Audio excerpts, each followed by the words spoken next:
Savin programme लेकर हम आपकी खिदमत में हाजिर हैं। जैसा कि आप सभी जानते हैं कि हम अक्सर व बेशतर आपकी मुलाकात कुछ ऐसी हस्तियों से कराते हैं जिन्होंने अपने काम के जरिए हमारे दिलों पर राज किया हुआ होता है। आज भी हम आपकी मुलाकात एक ऐसी शख्सियत से कराते हैं जिन्होंने अपनी प्यारी और जादू भरी आवाज से हम सबको दीवाना बना दिया। और उनकी आवाज की दीवानगी की हद तो ये थी कि अक्सर लोग जब उनकी आवाज सुनते तो मदहोश हो जाते। श्रोता गीतों से ज्यादा उनकी आवाज को सुनना पसंद करते।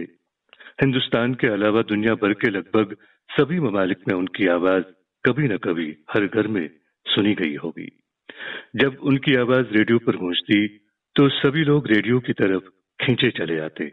समईन आपको ज्यादा इंतजार नहीं करवाते हैं, सीधे हम बात करते हैं आज के हमारे मेहमान, रेडियो जगत की एक जानी मानी मखमली आवाज जिसे सुनने के लिए आज भी लाखों दिल धड़कते हैं और कुदरत के इस हसीन और अनमोल तोहफे को आप और हम कमल शर्मा के नाम से जानते हैं।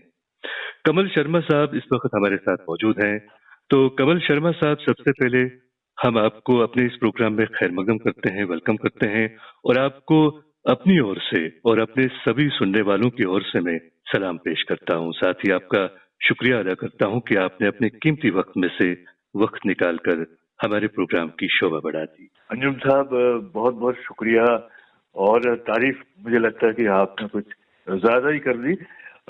आपने जो कहा, आपकी वो बात मेरे दिल को छू गई और बहुत लंबे समय तक रेडियो से हम जुड़े रहे। तो मैं आपको भी सलाम करता हूं और तमाम रेडियो के जो साथी हैं उनको भी मेरा सलाम, और इस वक्त जितने भी लोग हमें सुन रहे हैं आपकी मेरी इस बातचीत को, उनको भी मेरा सलाम और उनके सबके लिए मेरी अनंत शुभकामनाएं। बहुत बहुत शुक्रिया।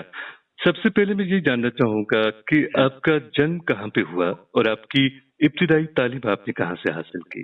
अंजन साहब, मैं पैदा तो हुआ पंजाब में, एक डिस्ट्रिक्ट है कपूरथला, और वहाँ पर हम तो पंजाबी हैं तो चूंकि पिंड कहते हैं तो उसका नाम है चहेड़ू, और वो डिस्ट्रिक्ट इसमें आता है कपूरथला में। अच्छा। लेकिन वहाँ मेरा जाना एक ही बार हुआ। उसके बाद में क्योंकि फादर की नौकरी कुछ ऐसी थी कि जैसे कहते हैं ना खाना बदोश, जैसे आप तो कभी इस शहर कभी उस शहर में, जंगल में, बहुत घने जंगलों में बहुत बड़ा वक्त बीता हमारा। तो हमारा स्कूल भी साथ साथ चलता था, फादर की जहाँ जहाँ ट्रांसफर होती थी। जो स्कूली पढ़ाई थी तो वो ऐसी ही हुई चौथी पांचवी तक। पांचवी के बाद में फिर कुछ समय हम यवतमाल में रहे, 2-3 साल। महाराष्ट्र की एक जगह है। फिर वहां से हम लोग माना कैंप आ गए, जो रायपुर के पास एक जगह, वहां 2-3 साल पढ़ाई हुई। उसके बाद में माना गांव में भी पढ़ाई हुई और माना कैंप में। फिर रायपुर आ गए, तो रायपुर में फिर कुछ समय के बाद में मैं दिल्ली चला गया और मेरी दूसरी और 9वीं की पढ़ाई दिल्ली में हुई। बाकी सारी पढ़ाई फिर रायपुर में हुई। यहीं में मैंने कॉलेज की पढ़ाई की और उसके बाद में मैंने यहाँ से पहले तो मैंने बीएससी किया, उसके बाद में बैचलर ऑफ लाइब्रेरी साइंस किया, फिर बैचलर ऑफ जर्नलिज्म किया, फिर एमए हिंदी लिटरेचर में मैंने किया। वो तो मैंने पढ़ते पढ़ते किया, नौकरी करते करते किया। मैंने एमए की पढ़ाई वैसे की और उसके पहले तो 3 डिग्रियां मैं हासिल कर चुका था। फिर कमल साहब, हर इंसान का एक सपना होता है कि वो आगे चलकर जिंदगी में कुछ ऐसा करे जिससे उसकी जिंदगी सफल हो। क्या आपका सपना यही था कि आप एक प्रेजेंटर बनना चाहते थे या फिर और कोई सपना था आपका? मैं तो सिविल सर्विस में जाना चाहता था और साइंस की तरफ मेरा रुझान था। तो अगर वो नहीं होता तो मैं शायद इंजीनियर बनता। लेकिन क्या था कि मैं जब हमारी छुट्टियां होती थी तो मैं कहीं काम भी करता था कैजुअल में। मैंने LIC में काम किया। इसके अलावा मैंने होटल में कुछ दिन के लिए, 1 हफ्ते के लिए मैनेजरी की और ऐसे भी एक जूते की शॉप में भी काम किया। अच्छा। तो वो हाँ, लेकिन क्या है, और मैं फिर लोगो डिजाइन करता था, वो भी मुझे शौक था। अच्छा, तो अच्छा। हाँ, तो इस तरह से करते करते क्या है कि कुछ तय नहीं था। लेकिन एक बार जब LIC के लिए पोस्ट निकली तो इस बीच में आकाशवाणी में आ चुका था। अच्छा, और वो जो वहाँ के ब्रांच मैनेजर थे, उनको जब पता चला कि मैं अप्लाई कर रहा हूँ तो उन्होंने कहा कि तुम्हारा फ्यूचर यहाँ नहीं है, तुम यहाँ पैसे कमा लोगे, बहुत बड़ी पोस्ट हो जाएगी, लेकिन बेटा मैं समझता हूँ कि आपके लिए, आप अभी जिस फील्ड में है रेडियो के, वहाँ वही जगह आपके लिए सही है, वहां कोशिश करिए और वही जगह तलाशिए। क्योंकि उस समय बड़ा ग्लैमर था। दो आवाजें मुझे बड़ी फैसिनेट करती थी। चूंकि हम लोग रायपुर में रहते थे, तो एक तो लाल राम कुमार सिंह और एक हमारे मिर्जा मसूद साहब। मिर्जा मसूद साहब तो हैं, लेकिन हमारे बीच में सिंह साहब नहीं है। सही है। लेकिन हाँ, उनकी आवाजें सुन सुन के ऐसा लगता था कि वैसे तो बचपन में अमीन सायानी साहब लेजेंडरी ब्रॉडकास्टर, उनकी आवाज हम सुनते रहे। बाद में मुझे उनके साथ काम करने का सौभाग्य, ये तो बहुत बड़ी बात है। लेकिन ये जो है फिर रेडियो में जब मैं आया, उस समय बड़ा कंपटीशन था। शुरू में तो कॉम्पियर के रूप में आया, कैजुअल 3 साल काम किया मैंने। उसके बाद में फिर वही रेगुलर पोस्ट निकली युवाणी में, तो मैंने अप्लाई किया। शायद मेरे ख्याल से 600 एप्लीकेंट्स थे और उसमें हाँ मेरिट के बेस पे फिर हमारा सिलेक्शन हुआ। और फिर मैंने हाँ, तो वैसे तो मैंने 27 मई को ज्वाइन किया था, 27 मई 1983 को। लेकिन फिर बाद में वो 6 महीने हमारे अकाउंट में हुए और वो उन्होंने 23 दिसंबर से मेरी सर्विस को रेगुलर किया। तो 23 दिसंबर 1983 से मैं रेडियो की नौकरी में, जिसे कहते हैं ना, रेगुलर सर्विस में आया। जी। अच्छा कमल साहब, ये कहाँ तक सच है कि आपके पूर्वज जो है कश्मीर से हैं? हाँ जी, एक्चुअली हमारा सरनेम जो है, आप जो कहते हैं ना कि वो गेंदर है। और हाँ, हमारे मेरे जो ताया हैं, उन्होंने ये खास बताया कि किसी जमाने में हमारे पुरखे वहां रहा करते थे, गांधरबल जिसको आजकल बोलते हैं। बिल्कुल, गांधरबल डिस्ट्रिक्ट। हाँ, तो एक छोटा सा क्लैन था हमारा। तो वहां से 300-400 साल पहले कुछ सैनिक गुजरे, उन्होंने उस गांव में लूटपाट वगैरह किया। वहां से लोग डर के मारे निकल गए। तो हमारे फादर के जो लोग थे वो वहां चले गए, लाहौर में जाकर सेटल हुए। मेरे फादर के पार्टीशन के बाद वापस आए। तो मेरे फादर ने शर्मा टाइटल जो है वो अख्तियार कर लिया, और लेकिन बाकी उनके भाई गेंदर लिखते थे। तो हमने पूछा भी कि भाई आप शर्मा लिखते हैं, आप गेंदर लिखते हैं, बाकी लोग। तो फिर हमारे जो ताया थे उन्होंने ये पूरी कहानी बताई कि कैसे, और हमारा रिश्ता कश्मीर से है। बाद में फिर आप जहाँ चले जाते हैं, जहाँ बस जाते हैं, वही जमीन, वही वतन आपका। लेकिन ये तो हम कह सकते हैं कि आप कश्मीरी हैं।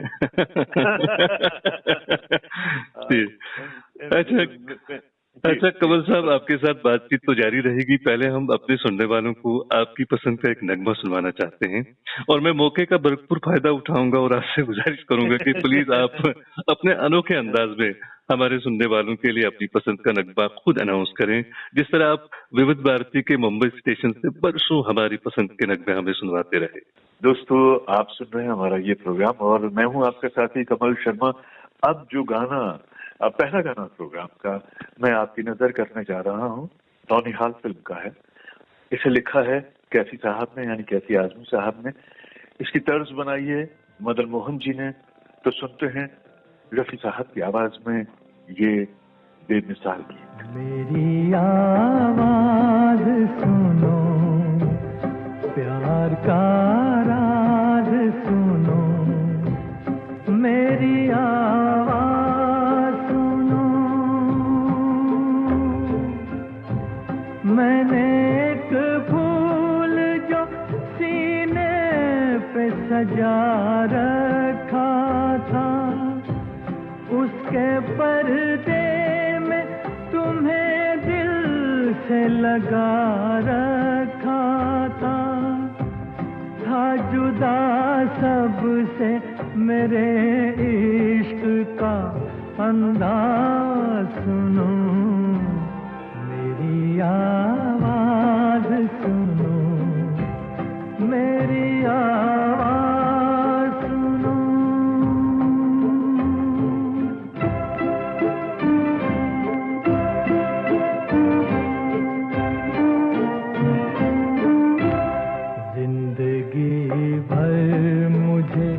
नफरत सी रही अश्कों से, मेरे ख्वाबों को तुम अश्कों में डुबोते क्यों? जो मेरी तरह जिया करते हैं कब मरते हैं। थक गया हूँ, मुझे सो लेने दो रोते क्यों हो, सो के भी जागते ही रहते हैं, जाबाज सुनो मेरी आवाज सुनो, मेरी आवाज सुनो।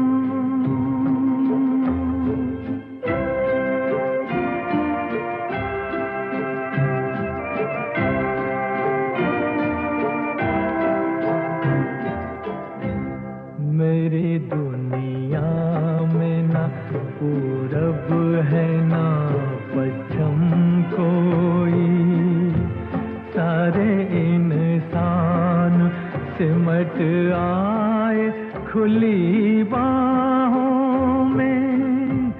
कल भटकता था मैं जिन राहों में तन्हा तन्हा, काफिले कितने मिले आज उन्हीं राहों में, और सब निकले मेरे हमदम हमराज सुनो मेरी आवाज सुनो, मेरी आवाज सुनो।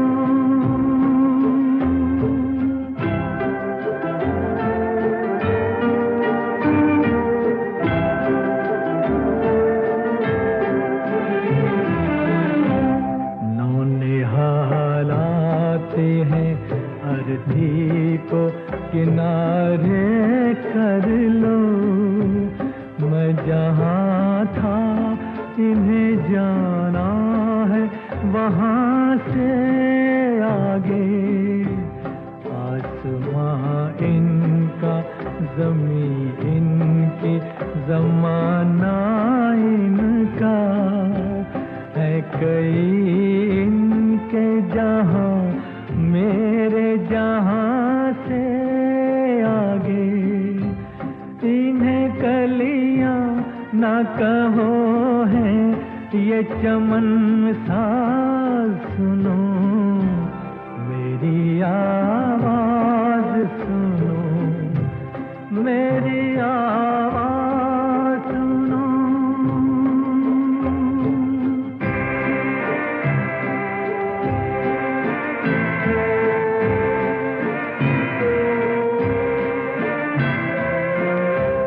क्यों सवारी है ये चंदन की चिता मेरे लिए,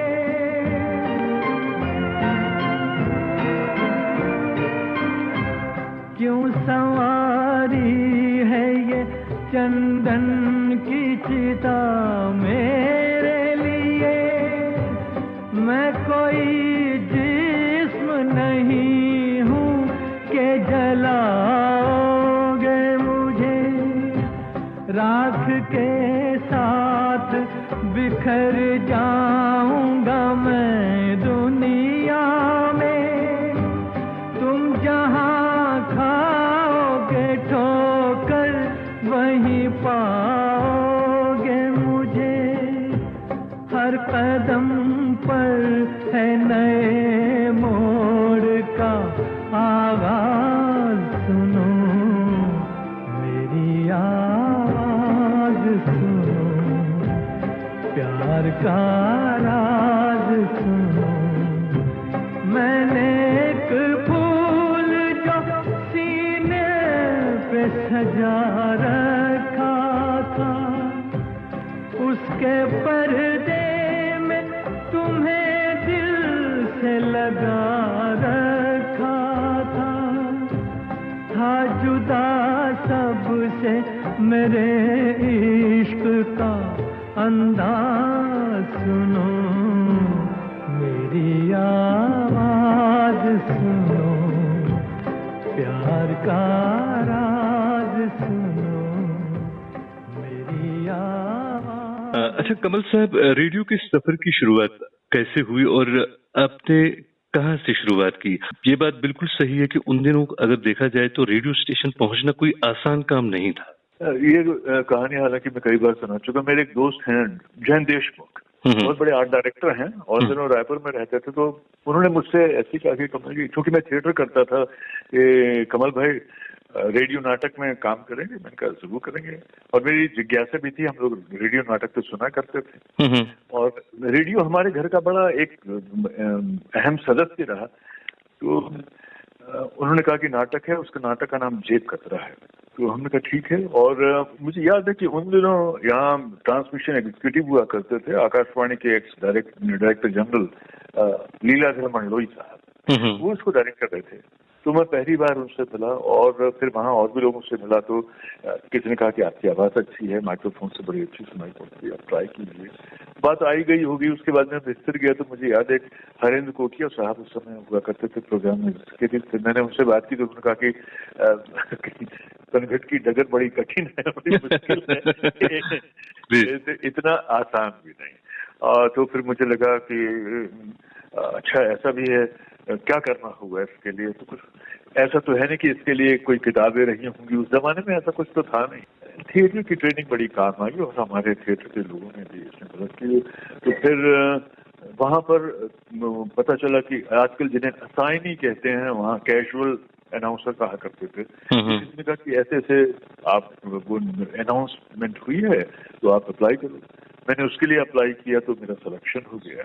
तो मैं जनरल ड्यूटी भी करता था और युवानी में भी पार्टिसिपेट करता था। अच्छा, और परफॉर्मेंस मेरी बड़ी अच्छी हुआ करती थी। और यही नहीं, मुझे वैसे तो 7 दिन के लिए बुलाते थे, 6 दिन के लिए बुलाते थे, 6 दिन के लिए, लेकिन मैं करीब 20-25 दिन वहीं रहता था और खूब मेहनत भी करता था। तो वो जो डेडिकेशन था मेरा लोगों को बड़ा पसंद आया। और तो जो एक तो थिएटर की ट्रेनिंग और दूसरी मेरी माँ के जो संस्कार थे लैंग्वेज को लेकर, भाषा को लेकर थे, लिखने को लेकर थे। मेरी माँ बहुत अच्छी लेखिका रही और उस जमाने में उनके लेख प्रकाशित होते थे अखबारों से और बीबीसी से उनके पत्र नियमित रूप से प्रसारित होते थे। तो मैं ये कह सकता हूँ कि शायद कहीं ना कहीं माँ की वो संस्कार और कुछ मेरा अपना इंटरेस्ट जो था और कुछ थिएटर की ट्रेनिंग, ये सारी चीजें मिलकर इन्होंने एक कैटलिस्ट का काम किया। जी। बड़ा बोल मिला। चलिए, ये तो बहुत अच्छी बात है कि आप जैसी आवाज तो बनी ही रेडियो के लिए थी। नहीं, मैं अनुज जी, आप मुझे शर्मिंदा मत करें, आपकी बड़ी खूबसूरत आवाज है। मैंने पहली बार जब सुनी आपकी आवाज तो मैंने कहा कि भाई ये शहद भरी आवाज किसकी है। और ऐसी यही मैं इसलिए नहीं कह रहा हूँ क्योंकि हम लोग रेडियो में काम करने वाले लोग बहुत सारी आवाजें सुनते हैं और जब मैं हेलो फरमाइश किया करता था तो मैं हेलो सुन करके बता सकता था कि मैं ये जो व्यक्ति है मेरे साथ कितनी देर बात करता है। जी, चलिए, ये तो आपकी जरा नवाजी है कि आप मुझ जैसे इंसान की भी आवाज पसंद करते हैं। और आपका तलफ्फुज़ बहुत अच्छा है, हिंदी का तो खासतौर से उच्चारण बहुत अच्छा है आपका। बहुत बहुत शुक्रिया आपका। अच्छा, फिल्मी दुनिया की हस्तियों की अगर बात करें तो आपने बहुत बड़ी बड़ी हस्तियों से बातचीत की है और यकीन मानिए कि आपके उन्हीं प्रोग्रामों को सुनकर हमें उनकी जिंदगियों के बारे में काफी मालूमात हुई। कैसा महसूस होता था तब जब आप उन हस्तियों के रूबरू हुआ करते थे? इसमें कोई शक नहीं कि उस समय मैं क्लाउड 9 पे हुआ करता था, क्योंकि सामने जिन हस्तियों को जिनके बारे में हम सिर्फ अखबारों में मैगजीन में पढ़ते रहे, सिनेमा के जरिए बड़े पर्दे पर जिनको देखते रहे हैं, वो अचानक वो हस्ती आपके सामने बैठी थी और तो आपको सूझता नहीं कई बार तो कि आपका जैसे कहते हैं ना कि दिमाग काम करना बंद कर देता है, जबान जो है काम नहीं करती कि क्या बोले। लेकिन अंजन साहब, ये बात बहुत जो सामने इन लोगों से जो सीखने को मिली वो यही बात है कि ये तमाम लोग बड़े ऐसे नहीं बने, ऐसे ही इनको शोहरत हासिल नहीं हुई। एक तो मेहनत तो है ही और दूसरी ये जो विनम्रता होती है बड़े कलाकारों की। हम लोग ये जुमला बहुत सुनते आए हैं कि फलदार पेड़ झुके हुए होते हैं। बिल्कुल। तो ये मैं जिनसे भी मिला तो उनकी विनम्रता ने मुझे बड़ा अच्छा हुआ। वो चाहे नौशाद साहब हों, चाहे सरदार मलिक हों, BR चोपड़ा साहब हों, OP नैयर हों, या फिर प्यारे लाल जी, कल्याण जी, आनंद जी, प्रेम धवन साहब, वहीदा रहमान, मैं लंबी लिस्ट है ऐसे तमाम लोगों से जो मैं एक ख्वाब होता है आपका और आपके सामने एक आपका ख्वाब आ जाए तो आप कैसे लगेंगे, तो आपको सोचता नहीं है। तो वो मेरे लिए मेरे ख्याल से मेरी जिंदगी का सबसे प्राउड मोमेंट था। मुझे बहुत अच्छा लगा और बहुत बड़ा इनाम भी है। बहुत बड़ा इनाम है, बहुत बड़ा इनाम है एक शख्स के लिए कि उसका ख्वाब जो है बिल्कुल हकीकत बनकर उसके सामने आ जाए। अच्छा कमल साहब, क्या कोई हसरत दिल में रही आपकी कि काश फलां हस्ती का भी प्रोग्राम किया होता, उनसे भी बातचीत की होती? बिल्कुल, और ये हसरत हमेशा, ये जब भी मैं सोचता हूँ मुझे बहुत वो लगता है कि काश ऐसा हो जाता। वो उस हस्ती का नाम है रफी साहब, मोहम्मद रफी साहब।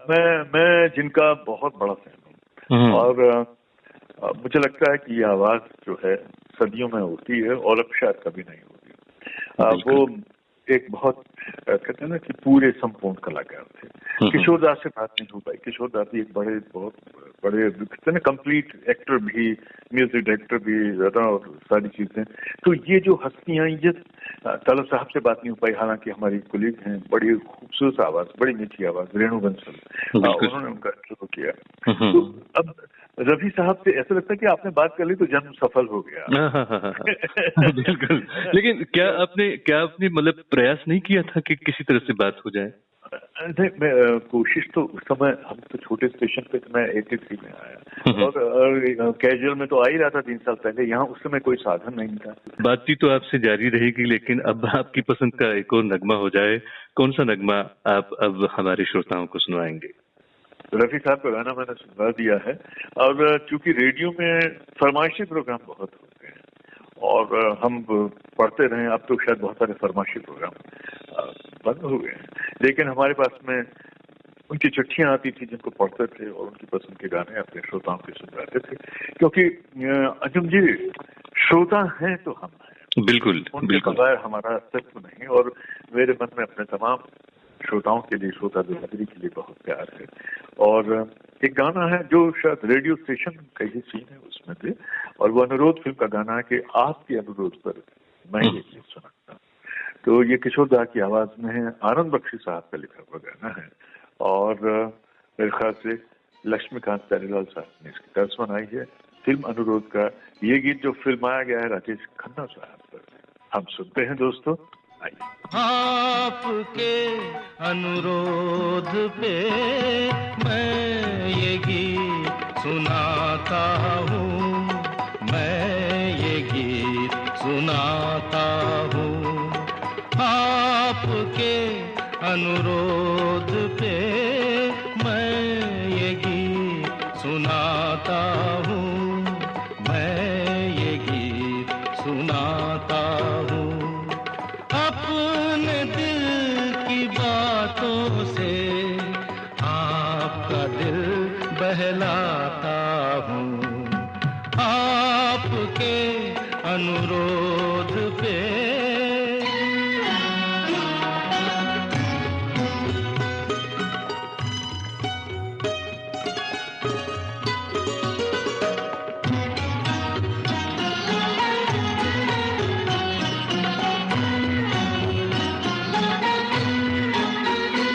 मत पूछो औरों के दुख में ये प्रेम कभी क्यों रोता है। मत पूछो औरों के दुख में ये प्रेम कभी क्यों रोता है। बस चोट किसी को लगती है और दर्द किसी को होता है। दूर कहीं कोई दर्पण टूटे, तड़प के मैं रह जाता हूँ। आपके अनुरोध पे मैं ये गीत सुनाता हूँ, मैं ये गीत सुनाता हूँ।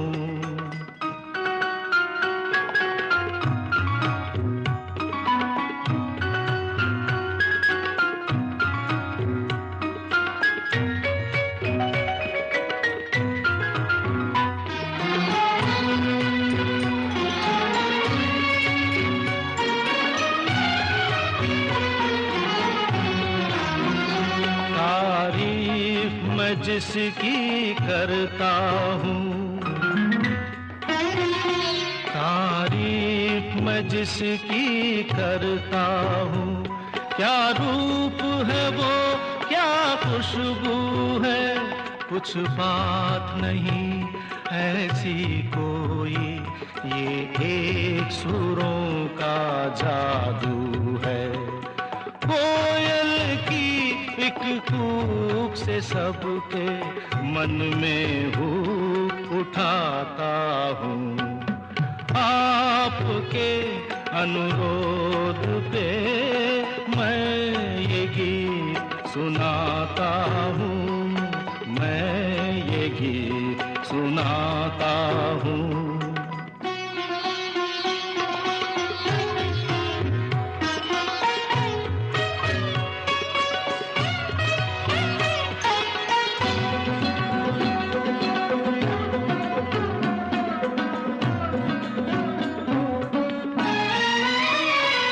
मैं पहले फिरता हूँ जो वो जंजीरें कैसे बनती है, मैं पहले फिरता हूँ जो वो जंजीरें कैसे बनती है, ये भेद बता दूँ गीतों में तस्वीरें कैसे बनती हैं। सुंदर होठों की लाली से मैं रंग रूप चुराता हूँ, आपके अनुरोध पे मैं ये गीत सुनाता हूँ, मैं ये गीत सुनाता हूँ।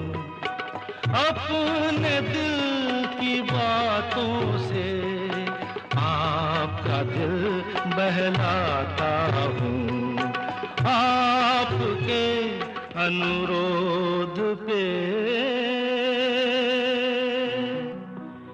अच्छा कमल साहब, आज के दौर की अगर बात करें तो काफी सारे निजी रेडियो स्टेशंस भी इस वक्त मौजूद हैं, और उन दिनों जब लोगों के मनोरंजन के लिए सिर्फ एक रेडियो स्टेशन था और वो भी विविध भारती था, उन दिनों के प्रोग्रामों में और आजकल जो प्रोग्राम नष्ट होते हैं मुख्तलिफ रेडियो स्टेशन से, कितना अंतर है तब के प्रोग्रामों में और आजकल के प्रोग्रामों में, चाहे वो प्रोग्राम पेश करने के बारे में बात की जाए या फिर प्रोग्राम के कंटेंट के बारे में बात की जाए, कैसा अंतर फील करते हैं आप?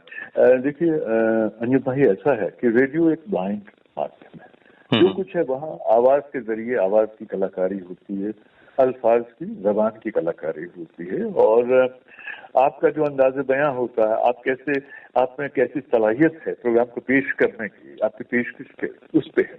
और अगर आपको मालूम है कि ये प्रोग्राम दोपहर का है और दोपहर के समय कितना लाउड होना है आपको, रात के समय आपकी आवाज का पिच क्या होगा, एक तो ये आपको मालूम होना चाहिए। और आप श्रोताओं से बात कर रहे हैं, क्या आप उस जबान में उनसे बात करेंगे जिस जबान पर आप अपने घर में भी इस्तेमाल नहीं करना चाहते? सड़क की जबान में प्रोग्राम होने चाहिए रेडियो पर, या रेडियो पर एक बहुत ही शालीन आवाज होनी चाहिए, शालीन भाषा होनी चाहिए। मुझे लगता है कि भाषा की मर्यादाएं बहुत ज्यादा टूट रही हैं और टूटी हैं, खासतौर से निजी जगहों पर। और वहां पर इसके अलावा जैसे मैं हमेशा एक बात कहता हूँ कि हम लोगों ने भाषा की मर्यादा सीखी। आकाशवाणी हमको जो चीजें सिखाती है उसमें सबसे पहली बात तो यह है कि आपको बोलना कैसे है और लोगों को कैसे संबोधित करना है।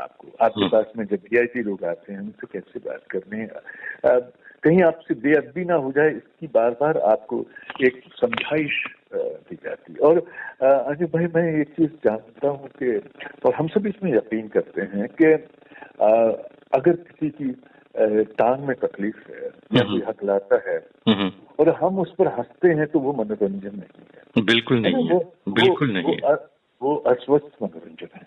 अगर हम किसी के इनोसेंस में हंसते हैं, कोई इंसान किसी को किसी चीज के बारे में नहीं मालूम है, उसकी अगर बेवकूफी पर हमको हंसी आती तो भी वो मनोरंजन नहीं है, बिल्कुल नहीं।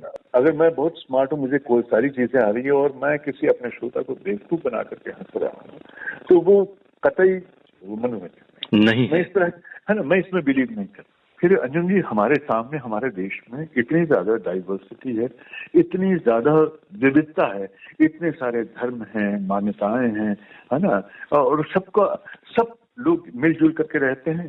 एक बगीचा है जिसमें तरह तरह के फूल खिले हैं। तो आपको सारे संप्रदाय, सबकी सब धर्मों का और सब भाषा भाषियों का, सबकी संस्कृति का, बोलियों का, भाषा का तो ख्याल रखना ही है। अच्छा, तो कमल साहब, आज की नौजवान पीढ़ी जो है एक बहुत बड़ी तादाद रेडियो जाना चाहती है। हाँ जी, उनके लिए क्या पैगाम रहेगा? क्योंकि रेडियो पर बोलना अलग बात है, जैसा कि अभी आपने कहा कि रेडियो पर तो हम बोलते हैं, पर रेडियो पर श्रोताओं को सारी चीजों का एहसास कराना ये अलग बात है। देखिए, मेरा ये मानना है, क्योंकि आवाज की जहां तक बातें हैं तो रेडियो पर ही हम लोग सिर्फ अनाउंसमेंट ही नहीं करते, हम लोग ड्रामा में पार्टिसिपेट करते हैं, हम फीचर में अपनी आवाज देते हैं, रेडियो रिपोर्ट में अपनी आवाज देते हैं, लाइव ब्रॉडकास्ट होता है, पत्रों के जवाब देते हैं। तो हमारी भी एक अनाउंसर के रूप में, प्रेजेंटर के रूप में कई तरह की भूमिकाएं होती हैं। हम स्क्रिप्ट भी लिखते हैं, बोलते भी हैं और श्रोताओं का मनोरंजन भी करते हैं। तो अगर तो रेडियो की फील्ड में आना चाहते हैं वो लोग, क्योंकि रेडियो एक ब्लाइंड माध्यम है, आपको जो कुछ भी करवाना, एहसास कराना अपनी आवाज से, आवाज और अल्फाजों से कराना है, बिल्कुल है ना। तो ये हमें मालूम होना चाहिए कि मेरा पिच क्या होगा, मेरी भाषा, किस कार्यक्रम के लिए मेरी भाषा कैसी होगी, है ना। और इसके अलावा जो है, जैसे सिर्फ रेडियो के अलावा हम डॉक्यूमेंट्रीज में भी अपनी आवाज देते हैं, स्टेज पर एंकरिंग करते हैं, न्यूज पढ़ते हैं। तो अगर हम बोलना जानते हैं, ये क्योंकि एक तो बोलना ये होता है कि काम चलाने के लिए हम एक दूसरे से कम्युनिकेट करते हैं, तो हमको लैंग्वेज की जरूरत पड़ती है। जब इस तरह से हम कम्युनिकेट करते हैं तो वहाँ हम हकलाते भी हैं, फंबल भी होता है, हम गलत भी बोल जाते हैं, उससे बहुत फर्क नहीं पड़ता क्योंकि हम कम्युनिकेट कर रहे हैं। लेकिन जब आप उसका प्रोफेशनल इस्तेमाल करते हैं किसी लैंग्वेज का, या रेडियो में है, ब्रॉडकास्टर बन रहे हैं, आप डॉक्यूमेंट्री में आवाज दे रहे हैं, तो आपका भाषा पर कंट्रोल होना, उस पर आपकी कमांड बड़ी जरूरी है। अगर आप उर्दू बोल रहे हैं तो उर्दू का तलफ़ुज़ कैसा होगा ये आपको मालूम होना चाहिए, वरना हम हंसी का पात्र बनते हैं। वो उर्दू का शब्द इस्तेमाल करते हैं, वो हजार है, उसको हजार बोलते हैं। अब कई लोग जंगल, उनको नुक्ते लगाने का बड़ा शौक होता है, तो वो जलील है तो जलील कर देते हैं, है ना, जंगल को जंगल कर देते हैं। सही बात कही आपने। हमारे साथ में वो थे, अब वो क्या कहूँ, कॉम्पियर थे, उन्होंने कतील शिपाही की जगह कातिल शिपाही, उनको लगा कि कतील तो कोई शब्द ही नहीं होता, तो और अर्थ का अनर्थ हो जाता है ना। बिल्कुल, हाँ, ऐसी बहुत सारी चीजें हैं। फिर इसके अलावा जो रेडियो में सबसे अहम चीज है, देखिए, बोलते समय आपको ध्यान रखना पड़ता है कि आपका पिच क्या है, आपका टिम्बर क्या है ना, उसमें रेजोनेंस कितना है। फिर आप जब बोलते हैं तो प्रोजेक्शन कैसा है, थ्रो कैसा है। प्रोजेक्शन इन द सेंस कि भाई अब तो डिजिटल सब कुछ हो गया, लेकिन एक जमाने में सेल्यूलाइट होता था, उस पर लाइट पड़ती थी, तो लाइट से स्क्रीन पर तस्वीर नजर आती थी। तो हमारी स्क्रिप्ट हमारे लिए सेल्यूलॉइड, आपकी आवाज वो लाइट है जो उस पर पड़ती है, और उससे लिसनर तक जो चीज तस्वीर पहुंचती वही प्रोजेक्शन है। बिल्कुल सही बात, बिल्कुल। और फिर जैसे रात का सन्नाटा है या खामोशी है, उसमें मैं बहुत जोर से माइक्रोफोन के सामने चिल्लाऊंगा तो वो खराब लगेगा। तो मुझे मालूम होना चाहिए कि मेरी स्क्रिप्ट का मूड क्या है, क्योंकि अंजुम जी, हमारा पहला लिस्टर जो होता है वो माइक्रोफोन होता है। बिल्कुल सही, है ना, बिल्कुल सही। वही हमारा दोस्त है, भाई है, माँ है ना, वो पिता है। हम उससे कैसे बात करते हैं? जब हम उससे बात करना सीख जाते हैं तो हम अपने लिस्नर से बात करना सीख जाते हैं। बहुत बड़ी बात आपने कही हमारे उन सभी दोस्तों के लिए जो रेडियो आना चाहते हैं। अच्छा कमल साहब, आपने आकाशवाणी के रायपुर स्टेशन से मेरे ख्याल में शुरुआत की, अभी आपने कहा था एज कैजुअल के तौर पर आप आए थे, तो सपनों की नगरी मुंबई जाने का ख्याल कैसे आया? या आपने पहले से तय किया हुआ था कि एक दिन सपनों की दुनिया मुंबई जाकर लोगों के दिलों पर छा जाना है? अजय भाई, ऐसा था कि मैं यहाँ तो बड़ा खुश था, और बिल्कुल मैंने राजा की तरह, किंग जिसको होता है ना, वैसा खूब मैंने एंजॉय भी किया, और मुझे यहाँ पर भी नाम बहुत मिला अपने काम से। वो नाम जब आपको आपके मेरिट पे मिलता है ना, तो उसकी खुशी अलग होती है। बिल्कुल बिल्कुल सही। तो मेरे स्टेशन डायरेक्टर, मेरे कुछ कलीग्स थे, जो सीनियर, जो मेरे ऑफिसर्स थे, वो हमेशा बोलते थे कि कमल, आपकी आवाज जो है वो कुछ अलग तरह की है, और जैसे हम डॉक्यूमेंट्री में सुनते हैं, विज्ञापनों में सुनते हैं, कुछ वैसी आवाज है, और आप कोशिश करो कि आप यहाँ से निकलो, बॉम्बे जाओ। और क्योंकि आपके पास में आकाशवाणी की नौकरी है तो आप बॉम्बे जा सकते हैं, वहाँ शिफ्ट हो जाइए। और मेरे स्टेशन डायरेक्टर थे यशवंत तुकाराम खराब, जो एक जमाने में वहाँ पर डायरेक्टर सेल्स थे, बड़ी पोस्ट पे थे।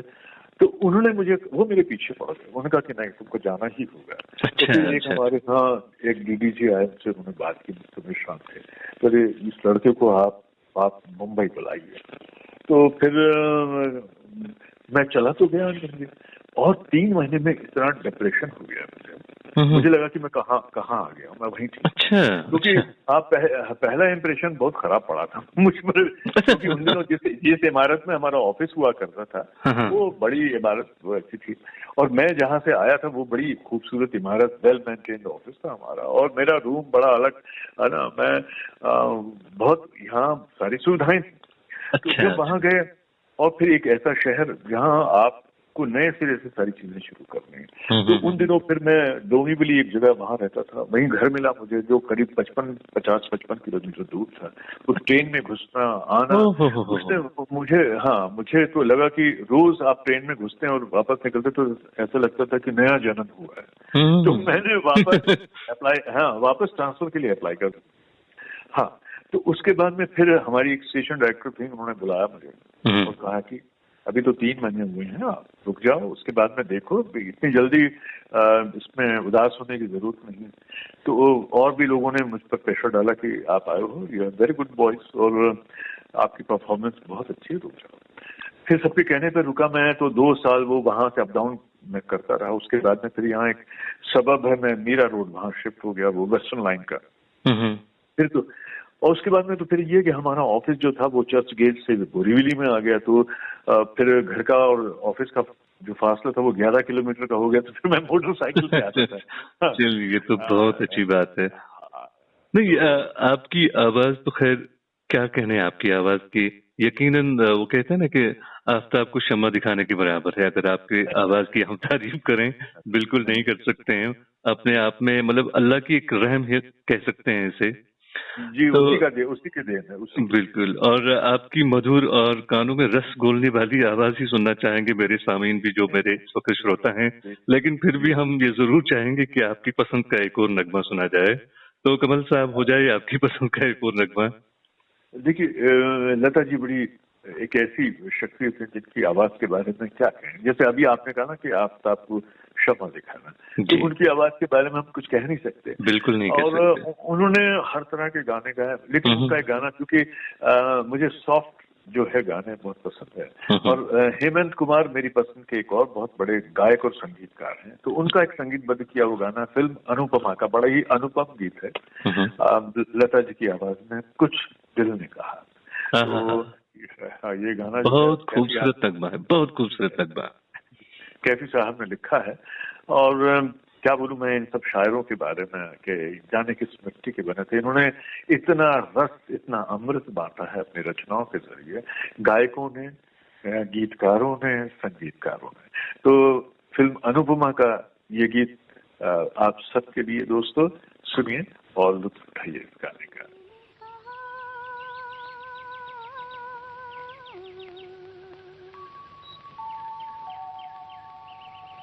कुछ भी नहीं,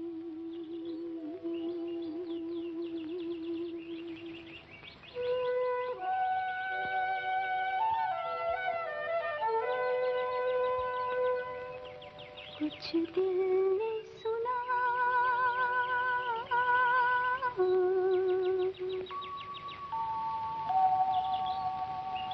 कुछ भी नहीं,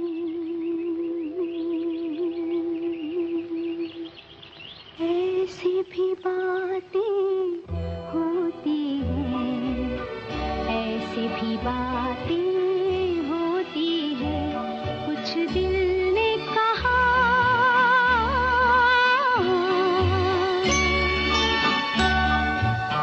कुछ भी नहीं।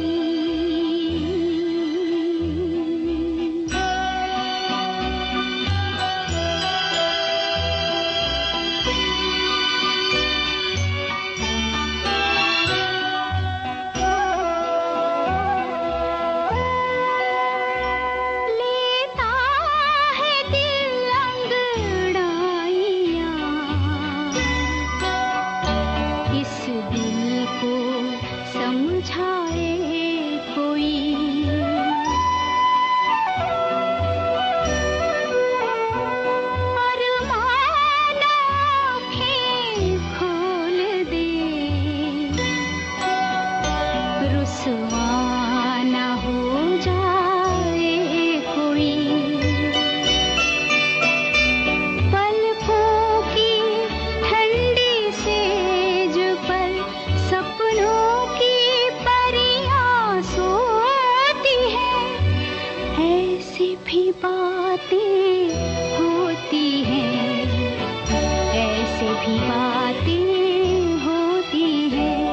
कुछ दिल ने कहा,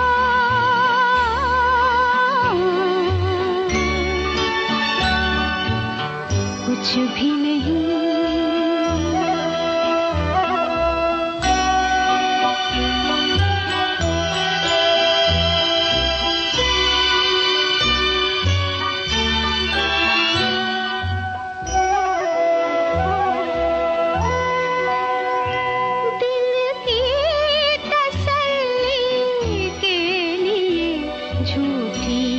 चमक झूठा निखार, जीवन तो सोना ही रहा, सब समझे आई है बहार। कलियों से कोई पूछता, हंसती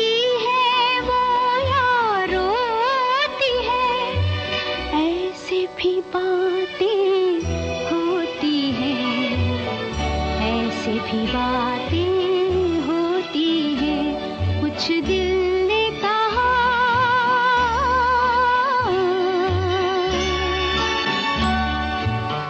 कुछ भी नहीं।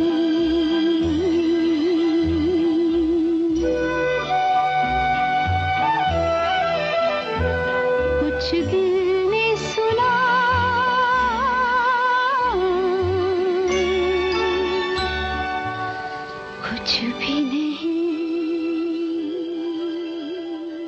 कमल साहब, विविध भारती से नशर होने वाले प्रोग्राम छाया गीत, सरगम के सितारे, उजाले उनकी यादों के, चित्रलोक, हवा महल, इनसे मिलिए, संगीत सरिता, भूले बिसरे गीत, जयमाला, ये ऐसे प्रोग्राम हैं जो काफी ज्यादा मकबूल थे। श्रोता इनको सुने बगैर नहीं रह पाते थे। मगर जब आपने अपने एक अलग अंदाज में हेलो फरमाइश प्रोग्राम शुरू किया तो इस प्रोग्राम को लोगों ने काफी ज्यादा पसंद किया और ये इतना मकबूल हो गया कि कहने की बात ही नहीं है। और अक्सर लोग शिकायतें करने लगे कि हमारा फोन ही नहीं लगता है।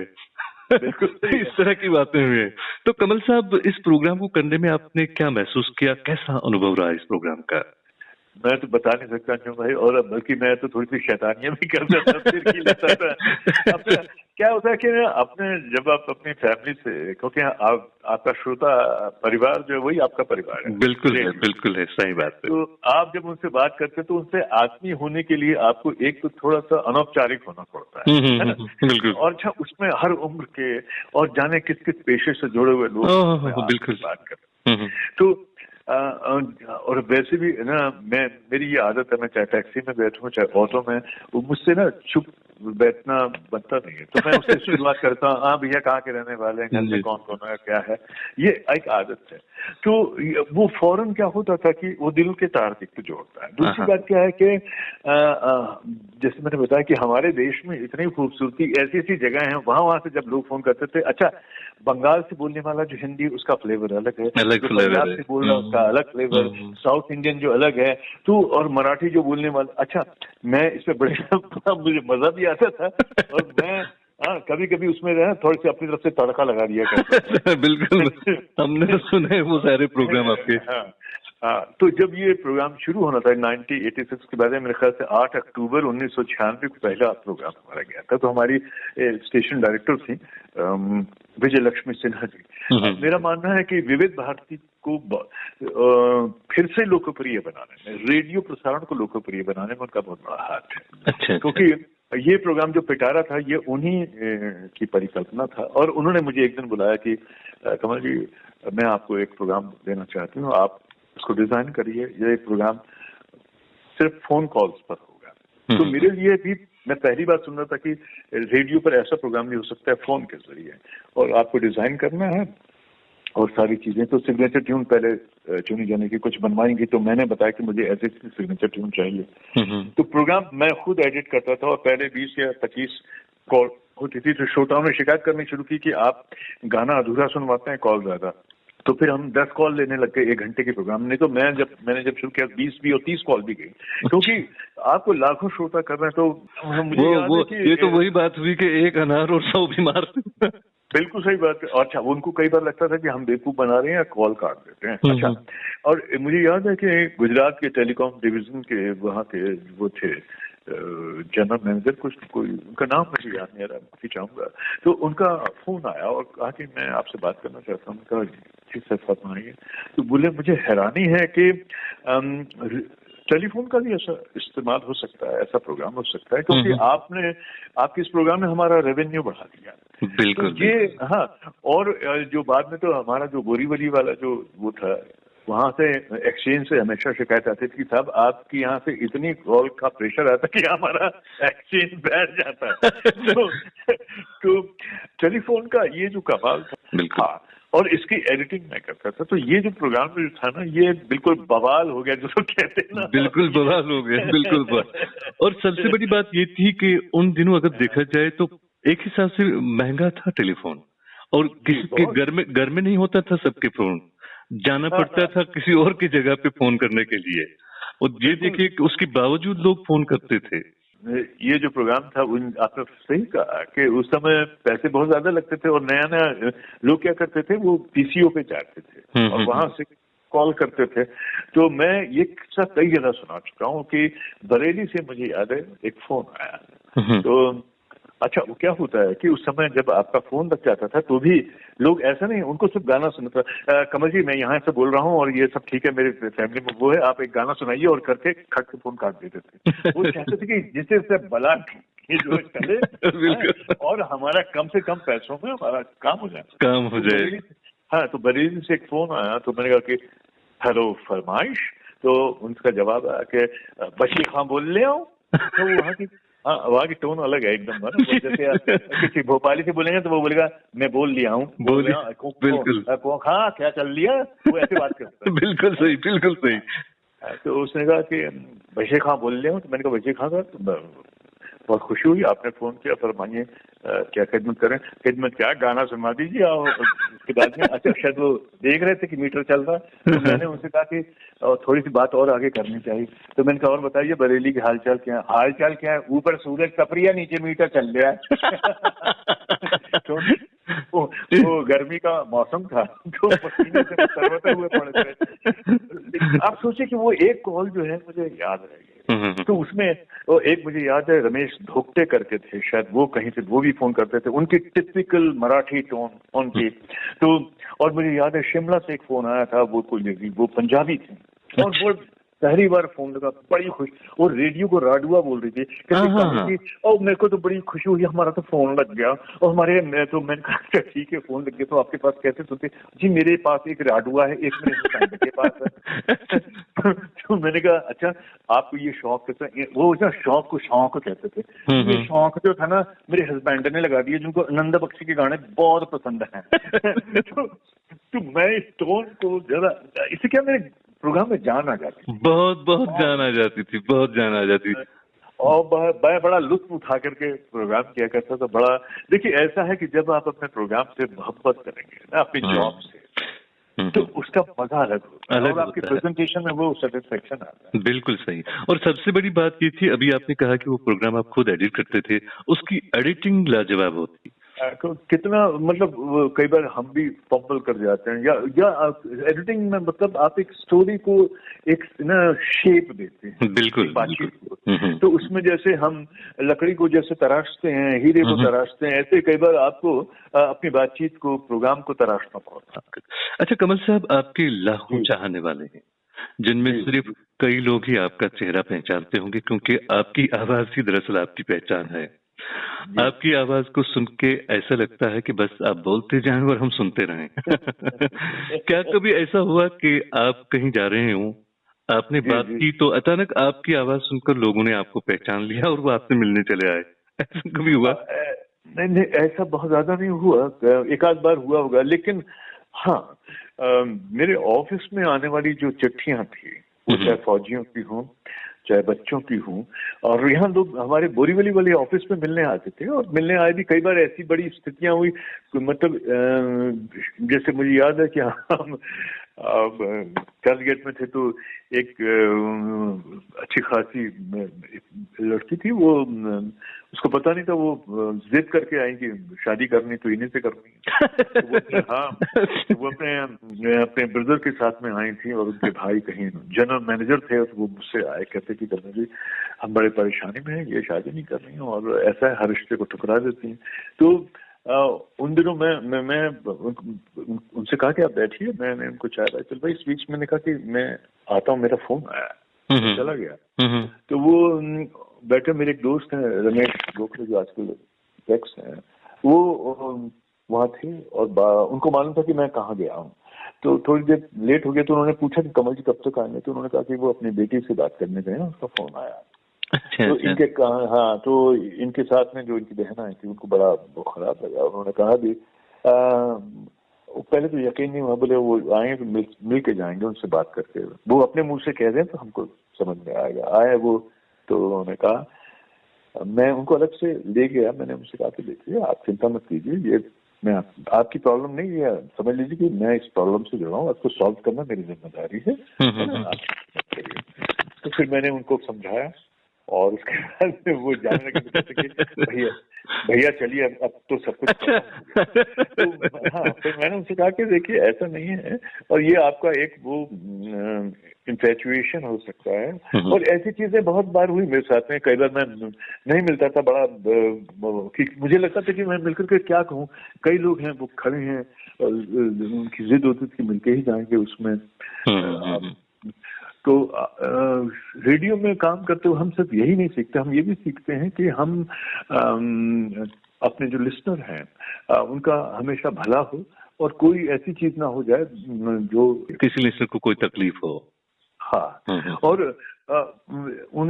उनकी मर्यादा हमारी मर्यादा, उनका सम्मान हमारा अपना सम्मान है। बिल्कुल सही बात। कहीं कोई गलती ना हो जाए, या कोई बात, अगर कोई त्रुटि ना हो जाए इस बात को लेकर के, मैं तो बहुत ज्यादा सजग रहता था। और आज भी रहते हैं। हमने रेडियो से बहुत कुछ सीखा है। अब हम अपने श्रोताओं को आपकी पसंद का एक और नगमा सुनवाना चाहेंगे, तो आपसे गुजारिश है कि आप अपनी पसंद का एक और नगमा हमारे श्रोताओं के लिए अनाउंस करें। यकीन मानिए कमल साहब, जब आप इस वक्त अपनी पसंद के नगमे अनाउंस करते हैं, ऐसा महसूस होता है कि एक बार फिर हम उन्हीं यादों के सफर में आपके साथ सफर कर रहे हैं, और आपकी मखमली आवाज हमारे पूरे वजूद को नशा पिला रही है। एक बहुत खूबसूरत गाना जो शैलेंद्र जी ने लिखा है, तुम जो हमारे मीत ना होते, गीत ये मेरे गीत ना होते। मुकेश की आवाज में मेरे ख्याल में। हाँ जी, मुकेश जी की आवाज में शंकर जयकिशन का संगीतबद्ध किया गीत। क्योंकि अगर हमारे श्रोता जो हैं वो हमारे मीत ना होते, तो ये रेडियो के जो कार्यक्रम है ये बेमानी होते हैं हम सब के लिए। हम किसके लिए ये गाने, ये प्रोग्राम भी हमारे लिए गानों की तरह है, जो आप सब सुनने वालों की हम नजर करते रहे हैं। और इन गानों को, ये जो गाने हैं हमारे कई कार्यक्रमों का हिस्सा रहे हैं, चाहे सरगम के सितारे हों, सेल्यूलॉइड के सितारे, जयमाला। तो एक बहुत खूबसूरत गाना जो मुकेश जी की आवाज में है, मुझे पूरी उम्मीद है कि ये गाना आपके दिलों को छुएगा। आइए सुनते हैं शैलेंद्र जी का लिखा हुआ वही गीत। तुम जो हमारे मीत न होते, गीत ये मेरे गीत न होते, हंस के जो तुम ये रंग न भरते, ख्वाब ये मेरे ख्वाब न होते, तुम जो हमारे।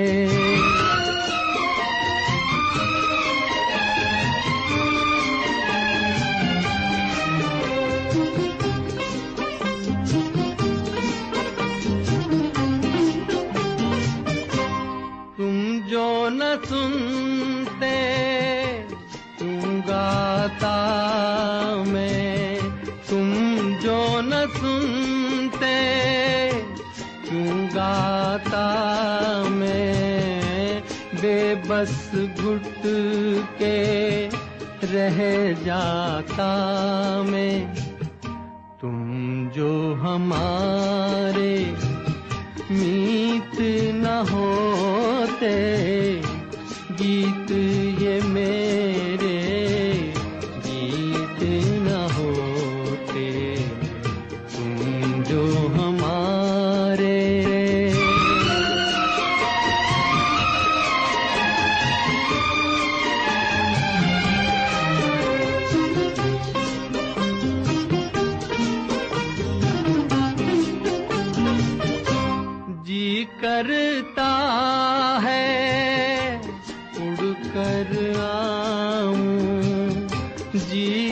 करता है उड़कर आऊं, सामने बैठूं और दोहराऊं। तुम जो हमारे मीत न होते, गीत ये मेरे गीत न होते। हंस के जो तुम ये रंग न भरते, ख्वाब ये मेरे ख्वाब न होते, तुम जो हमारे। अच्छा कमल साहब, आजकल के दौर की बात करते हैं। आजकल का जो दौर है वो सोशल नेटवर्किंग का दौर है। काफी सारे लोग फेसबुक पर या फिर दूसरी समाजी राब्ते वाली साइटों पर प्रोग्राम पेश करते रहते हैं, मगर अक्सर देखा गया है कि भाषा का या फिर तलफ़ुज़ का गलत इस्तेमाल किया जाता है।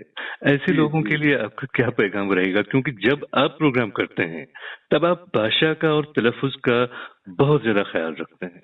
देखिए अंजुम जी, उर्दू जो है हमारे यहाँ जो रेडियो की भाषा है ना, हम हिंदुस्तानी बोलते हैं, जिसमें हिंदी और उर्दू मिक्स है। बिल्कुल है, बिल्कुल है। उससे एक बड़ी उसका फ्लेवर बड़ा मजेदार फ्लेवर। कानों में ऐसा लगता है कि किसी ने शहद खोल दिया। बिल्कुल। अब हम खाना खा रहे हैं तो कंकड़ आ जाए तो कैसा लगता है? बुरा लगेगा। तो ऐसी जो खराब तलफ़ुज़ होता है, खराब गलत जगह जो नुक्ता हम लगाते हैं, वो जैसी वो बोलता है, आपके कानों में ऐसा लगता है कि किसी ने जाने क्या शीशा उड़ेल दिया। बिल्कुल सही बात है। हाँ, और आपका मूड खराब हो जाता है। उसका प्रोग्राम का प्रेजेंटेशन चाहे कितना ही कल्पनाशीलता से भरा हो, है ना, कितना ही खूबसूरत हो, लेकिन उसका एक खराब तलफ़ुज़, उसका उच्चारण का जो दोष है, उस पूरे कार्यक्रम को बिगाड़ के रख देता है। बिल्कुल बिल्कुल। तो जो लोग ये सोचते हैं कि ये प्रोग्राम प्रेजेंटेशन जो है बड़ी आसान चीज, ऐसा नहीं है। साधना पड़ता है, इसके लिए आपको साधना करनी पड़ती है और साधना करनी चाहिए। आप अगर जैसे कहते हैं ना कि बहुत अच्छे राइटर बनना चाहते हैं तो बहुत अच्छा पढ़िए, और अगर आप बहुत अच्छे ब्रॉडकास्टर बनना चाहते हैं तो बहुत अच्छा सुनिए आप। बहुत बड़ी बात कही आपने।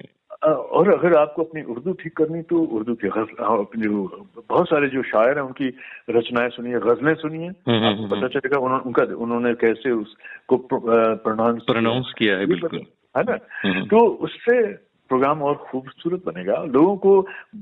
वरना ये होगा कि आपका एक प्रोग्राम हो सकता है कि लोग बीच में ही ऑफ कर दें, शिफ्ट हो जाएं। बिल्कुल। और अगर आपका तलफ़ुज़ ठीक होगा तो हो सकता है वो बार-बार लौट कर आए, आपको बार-बार सुना, और वही आपकी कामयाबी भी है। बिल्कुल सही बात। और ये भी बात मुझे मालूम होनी चाहिए, जैसे हम 9 रसों की बात करते हैं ना अंजुम साहब, अगर मैं प्रेम की बात है तो मैं वो देखिए, एक हमारा गुस्से का मूड होता है, हंसी का एक होता है, एक प्रेम है ना, मजाक का अलग होता है। बिल्कुल। हाँ, तो हम प्रेम की बात ना जो किसी को डांटने के अंदाज में नहीं करेंगे, बिल्कुल नहीं करेंगे, है ना। तो इसलिए ये मालूम होना चाहिए। अब जैसे होता है कि प्रेम की ही हम बात करें, ये एक बहुत ही निजी विषय है, प्राइवेट है, तो इसमें बोलने वाला बहुत लाउड नहीं होगा, विस्पर में बातें की जाती हैं। सही बात। और तो अगर आपको किसी से जुड़ना है तो कहते हैं ना कि ना कविता पढ़िए, है ना, बार अपने, आजकल तो आप स्मार्टफोन आते हैं, अपनी आवाज को रिकॉर्ड करिए, फिर उसको आप उस सब्जेक्ट पे जाइए कि ये सब्जेक्ट क्या है। अगर माँ पे है तो कैसे बोलेंगे? अगर आपका सब्जेक्ट महबूबा है और उससे मान लो आपको उस पर 6 गाने बजाने हैं, तो वो आपकी टोन, आपका अंदाज बहुत अलग होगा। लेकिन अगर मैं आपको कहूँ कि आप आज 6 गाने चुनिए और आपकी जो थीम है, जो मेन सब्जेक्ट है वो माँ है, आपको माँ पर लिखना है। बिल्कुल। तो आप जो अपनी महबूबा के लिए जो कहते हैं वैसा अपनी माँ के लिए नहीं, है ना। तो ये हमें मालूम होना चाहिए कि मेरे शब्द क्या होंगे, मेरा अंदाज क्या होगा, है ना। और अगर मैं अपने वतन के लिए बात कर रहा हूँ तब अलग अल्फाज इस्तेमाल करते हैं। बिल्कुल सही। अच्छा कमल साहब, आजकल एक ऑटो ट्यूनर का भी दौर है, जो आवाज को पॉलिश या यूं कहें कि सुरीली बनाने के लिए इस्तेमाल किए जाते हैं। आपको क्या लगता है, क्या इस तरह आवाज को तराशा जा सकता है या फिर आवाज गॉड गिफ्टेड होती है? और हाँ, क्या श्रोताओं के दिल पर कुदरती आवाजों का ज्यादा असर होता है या फिर ऑटो ट्यूनर से जो गुजारी हुई आवाजें होती हैं? अंजुम साहब, आपने एक बड़ा, कहते हैं ना, इस दौर का एक जो सवाल जो हम सबको बचता है उसको उठाया है। और मैं ये कहूँगा कि जो चीजें सिंथेटिक होती हैं वो सिंथेटिक ही होती हैं, और जो कुदरती होती हैं उनकी खूबसूरती को सिंथेटिक चीजें कभी उसको पछाड़ नहीं सकती, परास्त नहीं कर सकती। आप देखिए कि घर में हम शरबत की ही बात लें, अगर आपके घर में या आपको आपका या अंगूर का शरबत चाहिए, उसको हम घर में जब उसका रस निकाल के पीते हैं उसकी बात ही अलग होती है। और एक जो सिंथेटिक जिसमें प्रिजर्वेटिव्स पड़े होते हैं उसमें वो बात आती है, खुशबू आ जाएगी लेकिन उसका स्वाद जो है बिल्कुल वो जो डिफरेंट होगा। और जो ऑटो ट्यूनर से जो आवाज हम सेट करेंगे या खूबसूरत बनाएंगे वो कुछ समय के लिए तो चल जाएगी, लेकिन बहुत दूर तक वो नहीं चलेगी। बिल्कुल सही कहा आपने, बिल्कुल सही। कमल साहब, आपने 100 से भी ज्यादा फिल्मी हस्तियों का इंटरव्यू किया, या यूं कहें आप ज्यादातर ये कहते हैं कि बातचीत आपने की, और बहुत सारी डॉक्यूमेंट्रीज को आपने अपनी मखमली आवाज से भी नवाजा। हमें ये बताइए, कौन सी ऐसी फिल्मी हस्ती का इंटरव्यू करते वक्त या यूं कहें कि बातचीत करते वक्त आपका दिल घबराए कि कैसे पूछूं, क्या करूं मैं इनसे? एक तो गुलजार साहब, उनसे बात करते समय आशा भोसले जी, और हाँ, और एक ओपेनियर साहब। क्योंकि ओपेनियर साहब क्या है, बड़ा नपातुला बोलते, निकलवाना भी है, टेम्परामेंट भी होता है ना आर्टिस्ट का। और चूंकि गुलजार साहब, पता नहीं उनका व्यक्तित्व इतना प्रभावशाली है तो हम अपने साथ वैसे भी देखिए, मैं अंजम भी हमेशा जब भी इंटरव्यू करता हूँ मैं, तो मैं एक बहुत सहज चीज मान के चलता हूँ कि आप खाली घड़ा बन जाइए। तो खाली घड़ा जब मैं बन के जाऊंगा तो बाहर से चीजें आएंगी और मेरे भीतर बिल्कुल भीतर जाएंगी। बिल्कुल, अगर मैं पहले से ही भरा रहूंगा वो तो छलक जाएंगी बाहर, छलक जाएंगी वो सारी चीजें, और मैं बात नहीं कर पाऊंगा क्योंकि मुझको ये लगता है कि मुझको तो सब भरा हुआ हूँ पूरा।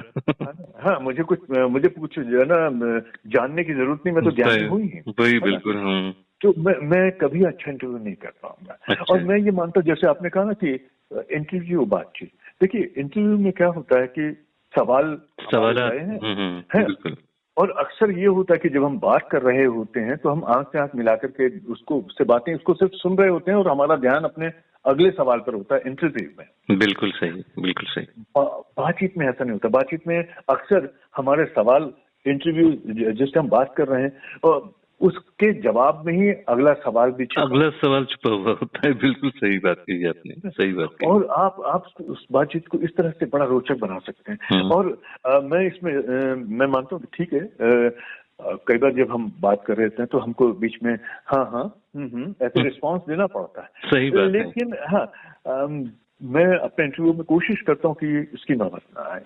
अच्छा, फिल्म जगत की महान हस्तियां जैसे लता जी हुई, ओपी नैयर साहब हुए, नौशाद साहब हुए, और भी बहुत सारी हस्तियों से आपने बातचीत की है। ऐसी हस्तियां जिनकी एक झलक पाने के लिए लोग तरसते थे और जिनसे मिलना आम लोगों के लिए बस की बात ही नहीं थी, वो तो उनके लिए ख्वाब था। और आप न सिर्फ उनके साथ बैठे बल्कि उनके साथ बातचीत भी की। इस वक्त जब आप उन पलों को याद करते हैं, कैसा महसूस करते हैं आप? मैं तो एक तो ऊपर वाले को उसका पूरे दिल से शुक्रिया करता हूँ, बार बार करता हूँ कि मुझे ये मौका मिला। मैं तो इस लायक नहीं था, क्योंकि ऐसा नहीं है कि कमल शर्मा की आवाज बहुत खूबसूरत है, हो सकता है मेरे से ज्यादा खूबसूरत आवाजों के मालिक होंगे जिनको ये मौका नहीं मिला। मौका मिलता तो पता चलता दुनिया को उनके बारे में, और ऐसे लोग हैं। रेडियो में मैं अकेला नहीं, ऐसे बहुत सारे स्टेशन हैं जहां पर शायद मुझसे ज्यादा टैलेंटेड लोग जो हैं अब वो नौकरी कर रहे हैं, अपनी सेवाएं दे रहे हैं और ऐसे ही दिलों को जोड़ रहे हैं, उनकी रूह में उतर रहे हैं अपनी आवाज के जरिए। लेकिन मुझे एक मौका मिला, तो मुझे जब मौका मिला, ये मैं कहूँगा कि मैंने उस मौके का भरपूर बढ़िया इस्तेमाल किया। और क्योंकि ऐसा होता चला गया कि शायद मेरा काम जो मेरे अधिकारी थे उनको पसंद आया, तो उन्होंने कहा कि नहीं, इसको मौका दें। मुझे बहुत सारे मौके मिले और हर बार जो भी मैं इंटरव्यू लेता था उसको लोगों ने बहुत पसंद किया और आज भी वो इंटरव्यू लगातार बजाए जा रहे हैं। इसका मतलब है कि आपने कोई अच्छा काम किया है जो आपकी गैर हाजिरी में भी आपके वहां से उस संस्थान को छोड़ देने के बाद में भी लोग अगर आपको याद कर रहे हैं, आपके कार्यक्रम नियमित रूप से प्रसारित कर रहे हैं, इसका मतलब है कि कुछ तो आपने अचीव किया है। और रेडियो में बहुत सारी चीजें श्रोताओं के कहने पर भी प्रसारित होती हैं, श्रोताओं की डिमांड पर आती हैं। तो मुझे लगता है कि ये भी एक मेरी उपलब्धि है। और इन तमाम लोगों से जो इतने बड़े बड़े नाम हैं, मैं उनसे 4-4, 5-5 घंटे की बातचीत कर पाया। तो अब कई बार मुझे यकीन नहीं होता कि क्या सच में हमने बातचीत की है।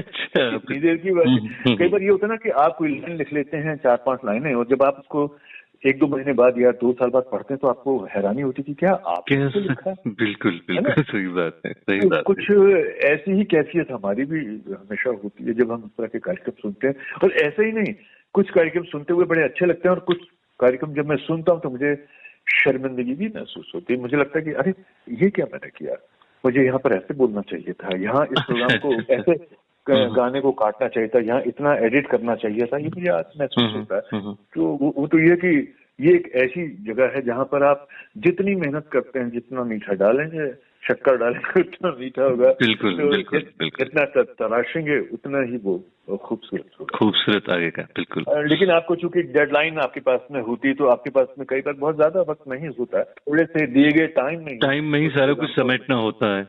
बिल्कुल ऐसा है जी। अच्छा, कश्मीर की बात करते हैं। कश्मीर तो बहुत खूबसूरत इलाका है, आप भी जानते हैं, पूरी दुनिया में ये मशहूर है। कभी आप कश्मीर आए हैं? अंजुमन साहब, कश्मीर तो जब मैं आया था, बड़ी मेरी मीठी यादें उसके साथ जुड़ी हैं, श्रीनगर के साथ में, लोगों के साथ में, और बहुत घूमा भी मैं।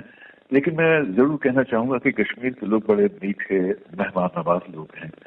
और यहाँ मैं जिनके यहाँ रुका था, वो जगह शायद बिलाल कॉलोनी, इलाही बाग है वो, और वहां पर जिनके यहाँ मैं रुका था, सैयद मोहम्मद अशरफ साहब, उसमें उनका एक बेटा शौकत जो बड़ा बेटा, एक दूसरा जो उनका छोटा बेटा वो जुबैर, और उनकी बेटी संजीदा। तो संजीदा जी और उनके पापा ये प्रोग्राम बहुत सुनते थे, और संजीदा जी के जरिए मेरा उन सब लोगों से परिचय हुआ, और तो बड़ा अच्छा लगा। उन लोगों ने मेरा बहुत बहुत ख्याल रखा, बहुत अच्छी खासी मेहमान नवाजी जिसको कहते हैं वैसी मैंने देखी कश्मीरी लोगों की। और उन्होंने मुझे पूरा श्रीनगर घुमाया, और मैं चूंकि प्योर वेजिटेरियन हूँ तो मेरी इस चीज का उन्होंने खास ख्याल रखा कि मुझे इस मामले में कोई तकलीफ ना हो। तो मैं अगर वो इस प्रोग्राम को सुन रहे हैं तो मैं उनको भी सलाम कहना चाहूंगा, और ये मैं कहूंगा कि आपने श्रीनगर का मेरा जो स्टे था उसको बहुत बहुत यादगार बना दिया। चलिए, ये तो बहुत अच्छी बात है, आपने हमारी इज्जत अफजाई की है एक हिसाब से। ये तो नहीं, मैं वहाँ जितने भी लोग, इससे अफसोस है मुझे कि मैं रेडियो स्टेशन नहीं जा पाया, लेकिन वहाँ हमारे बहुत सारे दोस्त हैं जो काम करते हैं, जो अनाउंसर हैं रेडियो कश्मीर में। और वहाँ से इसके अलावा भी जब लोग आते हैं, हम मिलते हैं। मैं बाहर उनके साथ जब घूमने गया श्रीनगर की बहुत सी जगहों पर, उन्होंने मुझे मिलवाया, तो वो बड़ी मोहब्बत से मिले। और उन्होंने कहा, अच्छा, वो एक उनका खास टोन है उसकी, अच्छा आप वहाँ से आए हैं, हम आपके बहुत सारे प्रोग्राम सुनते हैं, हमको बहुत अच्छा लगता है, मुझे है ना। तो मुझे बड़ा अच्छा लगा कि देखिए कितनी मासूमियत है, और इनका जो प्यार है इसमें कोई मिलावट नहीं है। बिल्कुल नहीं है, बिल्कुल नहीं। जी तो करता है कि बस आपसे बातें ही करता रहूं, लेकिन हम साथ साथ आपकी पसंद के नगमे जरूर सुनेंगे।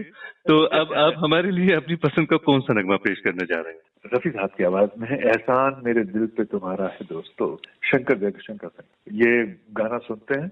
अंजुम साहब, ऐसा है कि हमारे सुनने वाले जो हैं वो हमारे लिए सब कुछ हैं। तो उन तमाम दोस्तों का और जिनके साथ हमने काम किया, उन दोस्तों का, आप जैसे हमारे जो प्यारे न केवल लिस्नर जो हमारे परिवार का भी हिस्सा है, उनका इस दिल पर बहुत एहसान है, और उसको मैं कभी चुका नहीं सकता। ये गाना आप सबके लिए।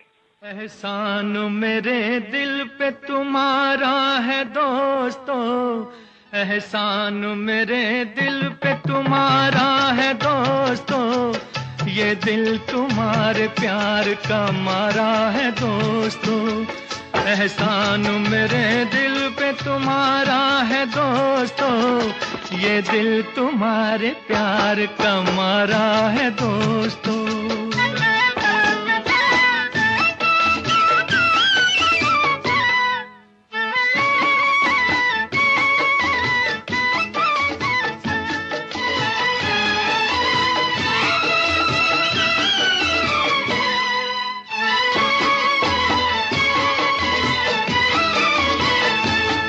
बनता है मेरा काम तुम्हारे ही काम से, होता है मेरा नाम तुम्हारे ही नाम से।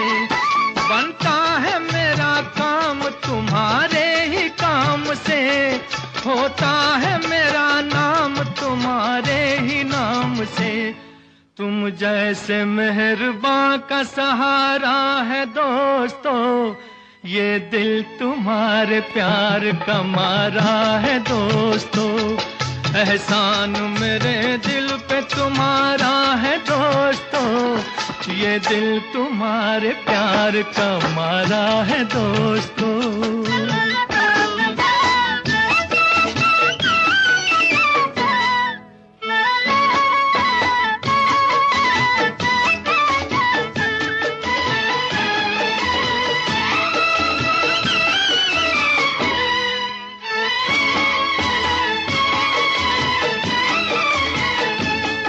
यारों ने मेरे वास्ते क्या कुछ नहीं किया, 100 बार शुक्रिया, अरे 100 बार शुक्रिया। यारों ने मेरे वास्ते क्या कुछ नहीं किया, 100 बार शुक्रिया, अरे 100 बार शुक्रिया।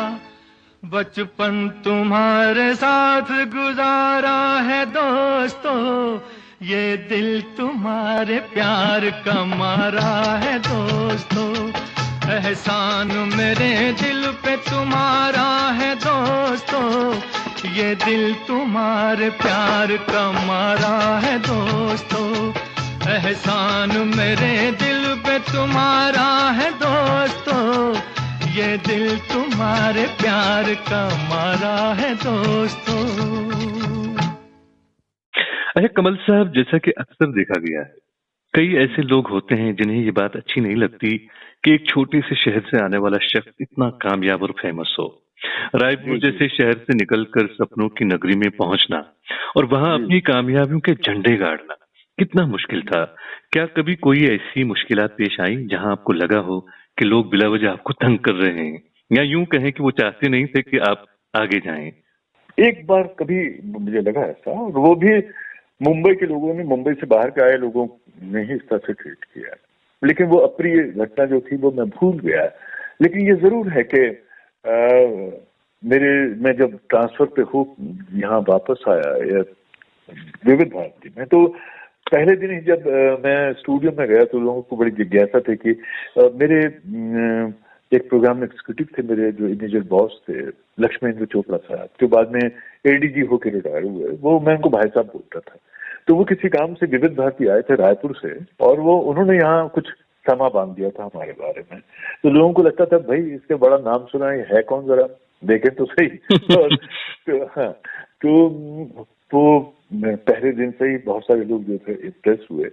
लेकिन क्या है कि बाहर जो काम होता है वो, अंजुम साहब, ऐसा है कि नौकरी में या बाकी जगह तो सिफारिश चल जाती है, लेकिन कुछ जगह ऐसी जहां पर आपको सिर्फ मेरिट पे ही काम मिलता है। बिल्कुल सही। और हाँ, वहाँ एक बार आपकी सिफारिश कोई कर सकता है, लेकिन बार बार नहीं हो सकती है। बिल्कुल, उसके बाद आपको अपने बलबूते पे चलना पड़ता है। तो कहते हैं ना कि लकड़ी की हांडी एक ही बार चढ़ती है। सही बात है।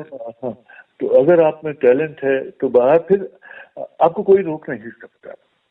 टैलेंट अगर आप में है तो आपके लिए रास्ता अपने आप बनता चला जाता है। क्योंकि देखिए ऐसा है कि यहाँ तो सब कुछ चल जाता है, लेकिन बाहर जो है उनको अगर अपनी कंपनी चलानी है, उनको भी पॉपुलर होना है या उनको बिजनेस करना है, तो उनको भी सरवाइव करना है ना, उनको भी अच्छी आवाजों की जरूरत है। सही बात है।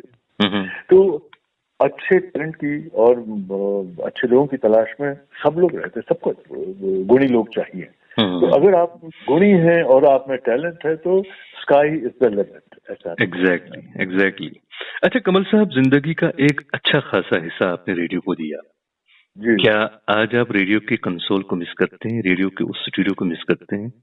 बहुत ज्यादा, बहुत ज्यादा। और हाँ, लेकिन जैसे हमारे यहाँ तो ये नियम बना दिया गया है कि सब 60 ईयर्स के बाद में आपको अनाउंसर जो है वो रिटायर उसको कर देना चाहिए, उसकी आवाज प्रसारण की योग्य नहीं। तो मैं एक ही चीज कहना चाहता हूँ कि अगर ऐसा है तो फिर तो अमिताभ बच्चन साहब को नौकरी एक्टिंग छोड़ देनी चाहिए। और लता जी को 60 के बाद गाना नहीं था, उन्होंने तो बहुत सारे गाने 60 के बाद में गाए, है ना। तो मैं ऐसा कैसे हो सकता है कि मैं 31 अगस्त को रिटायर हो रहा हूँ और 1 सितंबर से मेरी आवाज खराब हो गई। सही। तो ये कौन सा क्राइटेरिया है? मैं तो कह रहा हूँ कि अभी जब हम आपकी आवाज सुन रहे हैं ऐसा लग रहा है हम विविध भारती सुन रहे हैं।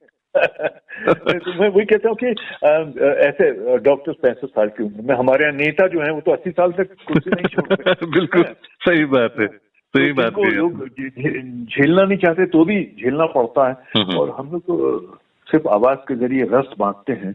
एक ना ऐसे कितने सारे मल्लिकार्जुन मंसूर साहब का मुझे याद है कि कितनी लंबी उम्र तक वो गाते रहे। ऐसे बहुत सारे लोग हैं जो 60 के बाद में भी बहुत अपनी आवाज की जो महक है वो बांटते रहे, फिजाओं में घुलती रही उनकी आवाज। तो ये इस चीज से मैं बिल्कुल वो कहते हैं ना कि अपनी सहमत नहीं हूँ कि 60 के बाद आवाज जो है रिटायर कर देनी चाहिए। ठीक है, गवर्नमेंट का वो डिपार्टमेंट है, उनके अपने नियम है, कानून है, लेकिन मैं इससे कतई सहमत नहीं हूँ और मुझे लगता है कि ये अन्याय है एक अनाउंसर के साथ। और मुझे लगता है कि ये जो माइक और अनाउंसर या प्रेजेंटर का जो रिश्ता है ये कम से कम मरती दम तक खत्म नहीं हो सकता है, कभी नहीं खत्म हो सकता। देखिए पहली बात ये है कि अंजुम साहब, हम लोग वो लोग हैं जिन्होंने नौकरी नहीं की, हमने इबादत की। हम तो मतलब कई बार वाइफ से झगड़ा हो जाता था, वो कहते थे कि भाई शादी हमसे हुई है आपके काम से हुई है। क्योंकि मैं रायपुर में भी यही हाल था मेरा, मैं सुबह 9 बजे आता था और रात को 11 बजे घर जाता था। आप सोचिए, ये मेरा एवरेज टाइम था काम करने का, 14 घंटे। और जब मैं विविध भारती में आया तो वहां पर थोड़ी हमारी व्यवस्था ये थी कि हमको गाड़ी पकड़नी होती थी ट्रेन का, नहीं तो क्योंकि जैसे जैसे आप लेट होते रश बढ़ने लगता। हाँ, लेकिन जितने वक्त हम स्टूडियो में हैं तो उस समय ना तो आपको खाने की सूझती है, आपको कुछ नहीं सूझता, आपका सारा ध्यान अपने प्रोग्राम पर होता है। और मैंने तो विविध भारती के स्टूडियो में रात रात भर रुक करके मैंने काम किया। और मुझे याद है कि जब श्रीमती गांधी की हत्या हुई थी उस समय कुछ इमरजेंसी लागू हुई थी, मैंने 72 घंटे ट्रांसमिशन किया था। तो और ये तभी हो पाता है कि जब आप अपने काम से प्यार करते हैं। बिल्कुल। अच्छा कमल साहब, एक बात मैं पूछना चाहूंगा, हर एक इंसान की जिंदगी के मामलात होते हैं, तरह तरह के मामलात होते हैं, बहुत सारे मामलात होते हैं, लेकिन जब आप माइक पे जाते हैं ऐसा कभी नहीं लगा कि कमल शर्मा साहब को भी किसी तरह का कोई मामला है? ऐसे आप कैसे मैनेज करते हैं? ये एक गलतफहमी या खुश हमारे बारे में लोग अनाउंसर के बारे में, लेकिन ऐसा है अंजुम साहब के इंसान हम भी हैं उसी हाल पास के, और हमारे अपने इमोशंस हैं, घरेलू समस्याएं हैं, जिंदगी की समस्याएं हैं। और बल्कि मैं तो आपके सामने ये बात भी खुल के कहना चाहता हूँ कि हम जितनी मेहनत करते थे आकाशवाणी में, उसके बदले में जो तनख्वाह या जो पैसा हमको मिलना चाहिए था वो बहुत कम है। बाद में कम होता चला गया, शुरू में तो ठीक ठाक थी सैलरी। तो ऐसा है कि वो सारी चीजें, परेशानियां भी हमारा पीछा करती रही।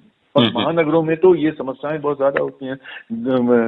ट्रेनों की ऐसी भीड़ कि हमारे दफ्तर में कभी नहीं सोचा, उसके अफसरों को तो बहुत आरामदायक सारी चीजें चाहिए, घर ऐसी जगह चाहिए जहां वो ऑफिस पहुंच जाए। मतलब जो जितना बड़ा आदमी उसको उतनी सुविधाएं, और जितनी ज्यादा मेहनत कर रहे हैं उसके बाद उतनी सुविधाओं की कमी। और आप धक्के बुक्के खाते हुए हैं बहुत तक, और बिल्कुल उसके बाद में आपको ऑफिस जाकर के तरोताजा रहना है, जबकि आपकी शर्ट जो है पसीने से आप नहा गए हैं, कुछ नहीं है।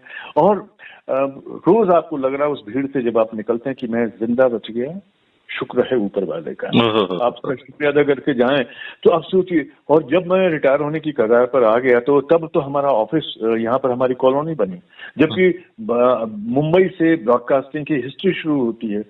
किसी के पास में किसी ने मतलब कोई इतना फ्यूचरिस्टिक था ही नहीं कि ये सोचते कि यहाँ पर चूंकि शिफ्ट ड्यूटी में काम करने वाले लोग होते हैं, और अनाउंसर को तो वैसे भी शिफ्ट ड्यूटी वाला मानते नहीं, वो शिफ्ट ड्यूटी करते जरूर है, मानते नहीं, तो उनको वो सुविधाएं भी, सुविधाएं कहाँ मिलती हैं उनको। और आजकल तो, पहले तो गाड़ियां मिलती थी, आजकल तो गाड़ियां भी नहीं देते उनको। मतलब डिपार्टमेंट में कैसे लोग हैं, ये मैं समझता हूँ कि ये भी एक तरह के वो लोग हैं जो निर्मम हैं।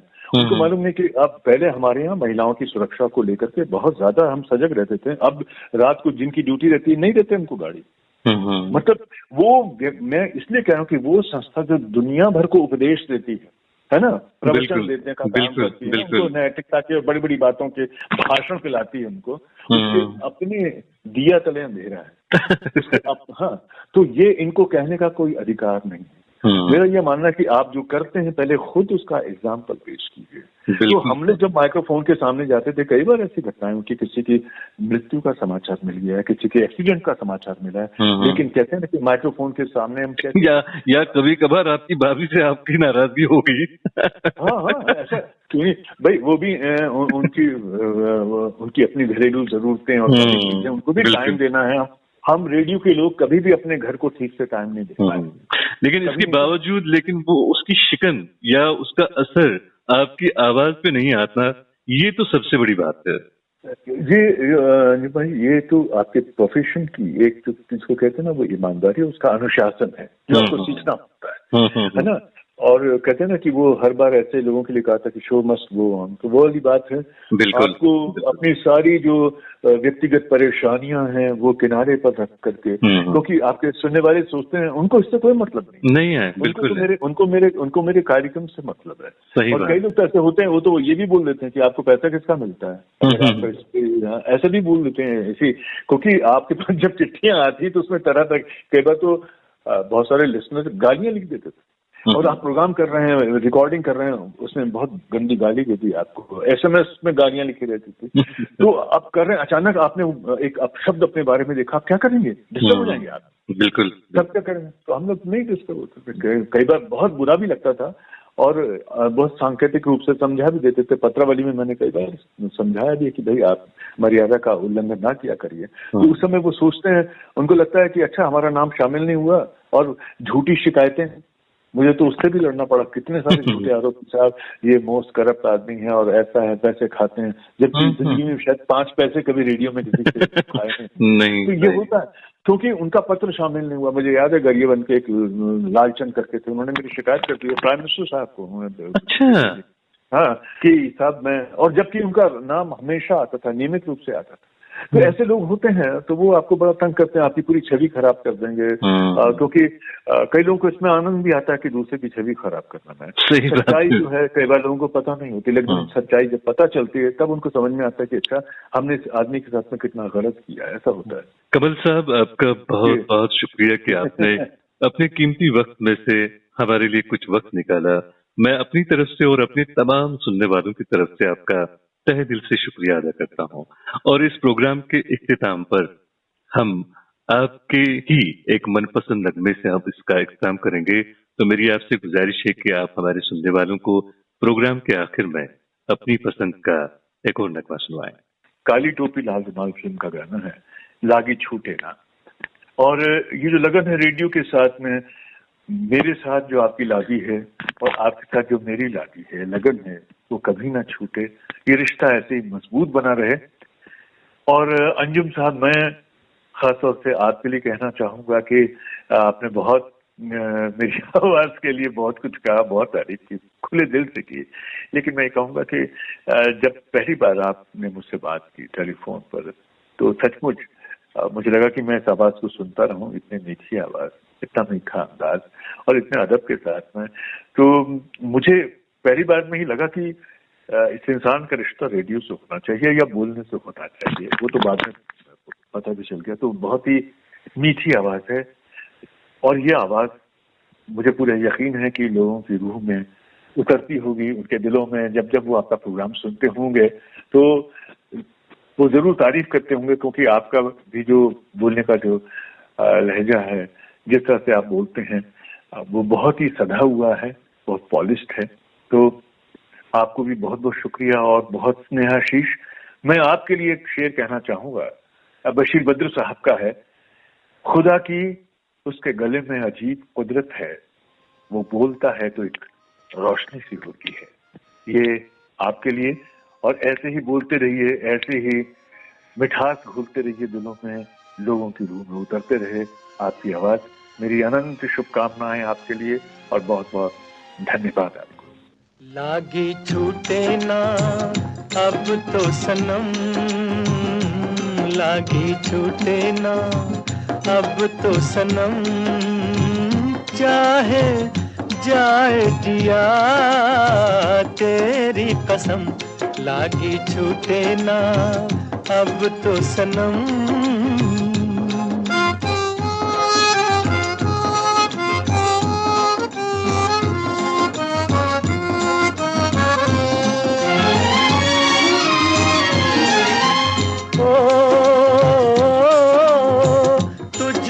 पुकारे बन के दीवाना न माने रे जिया, तुझको पुकारे बन के दीवाना न माने रे जिया। जी हो प्यार किया तो करके निभाना, सुनो जी रसिया। प्यार किया तो प्यार किया तेरी कसम, लागी छूटे ना, हाय लागी छूटे ना अब तो सनम, चाहे जाए जिया तेरी कसम, लागी छूटे ना अब तो सनम।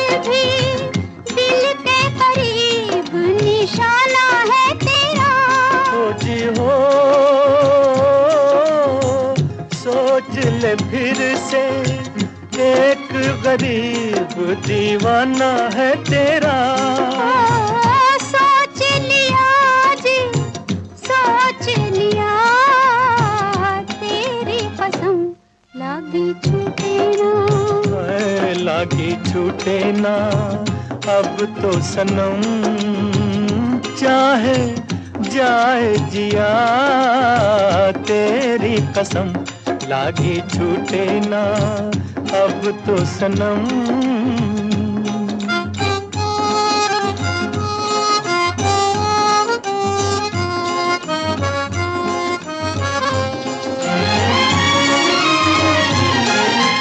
ओ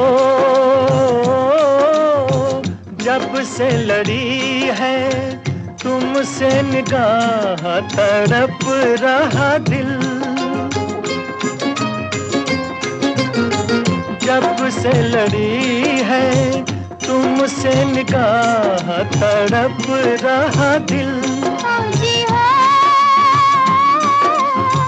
देख के चलना प्यार की राह बड़ी है मुश्किल, देख लिया जी देख लिया तेरी कसम, लागी छूटे ना है, लागी छूटे ना अब तो सनम, चाहे जाए जिया तेरी कसम, लागी छूटे ना अब तो सनम।